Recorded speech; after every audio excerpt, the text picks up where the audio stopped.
Қайырлы күн баршаңызға, менің каналыма қош келдіңіздер. Бүгін сіздермен бірге осындай өте әдемі әрі өте дәмді болып шығатын өріктің вареньясын бірге жасайтын боламыз. Міндетті түрде видеоны соңына дейін қарап жасап көріңіздер. Ең әуелі жақсылап жуып тазаланған өрігімізді алып, осылай дәнегінен ажыратып, теңдей ортасынан бөліп барлығын дәл осылай дайындап алатын боламыз. Мен 10 килограмм өрікті пайдаландым. Енді сіздердің қалауларыңыз бойынша көп немесе аз жасауға да болады. Дәл осы өрікті тазалап болған соң үстіне қант салып шығамыз. Мен бұл жерде 10 килограммға шамамен 8 килограмм қант салдым. 1 килограммға шамамен 800 граммнан есептеп, дәл осылай үстін толығымен қантты салып, 7-8 сағатқа қалдырып қоятын боламыз. Дәл осылай 7-8 сағат өткеннен кейін осылай сироп жасайтын боламыз өрікке. Шамамен 800 граммдай суды қолданасыздар да, үстіне осында үлкен кесемен 1 кесе толтырып қант салып, жақсылап араластырып аламыз. Және де газға қойып, орташа отта қанты ергенше тоқтаусыз араластырып алатын боламыз. Әркімнің жасалу тәсілі әртүрлі, бірақ мен дәл осылай сироп жасап тұрып жасаймын. Сонда вареньяларыңыз өте әдемі болып шығады. Қанты ерігеннен кейін үстіне лимон шырынын кішкене сығып салатын боламыз.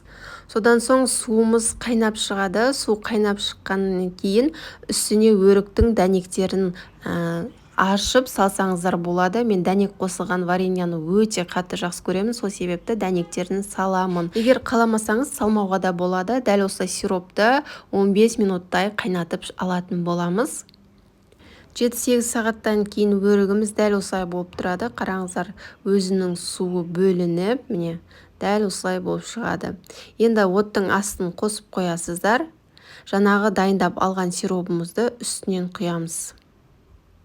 Енді үстінен қойғаннан кейін жақсылап тағда араластырып тұрыңыздар, өйткені өріктің асы тез жабысып кетеді. Мен кішкене кішілеу ыдыс қолданып қойыппын, мүмкіндігінше үлкен ыдысты пайдаланыңыздар. Осылай қанты жақсылап толығымен ергенше осылай қайта-қайта ақырындап араластырып алыңыздар. Асты жабысып кетпес үшін осылай араластырып тұрған жөн. Қайнап шыққаннан кейін 20 минуттай қайнатып шығамын мен өрікті. Міне қараңыздар, 20 минуттай дәл осылай қайнайды. Көбігін алып қажет емес. Ол көбіктері қайта өз орнына келеді. Сол себепті мен мүлдем көбіктерін алмаймын.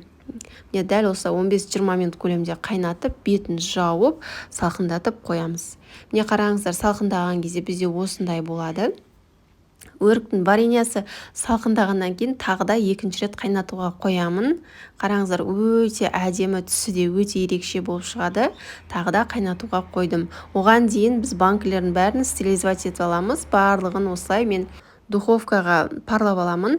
Астына духовканың табанның астына су қойып, градусын 200 градусқа қойып, 10-15 минутта қыздырып алсаңыздар болады.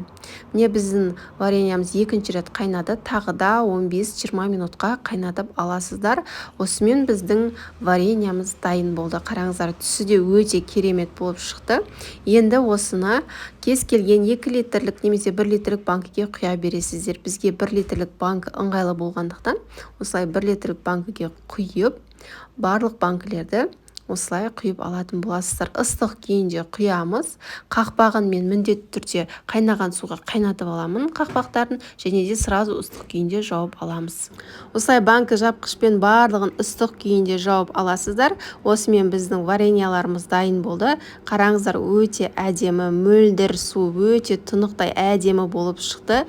Дәл осы әдіспен жауып көріңіздер. Сіздерге ұнайтынына сөзсіз сенімдімін. Егер сіздерге видео пайдалы болып жатса, каналыма тіркеліп, лайк басып, төменге өз пікірлеріңізді қалдырып кетуді ұмытпаңыздар.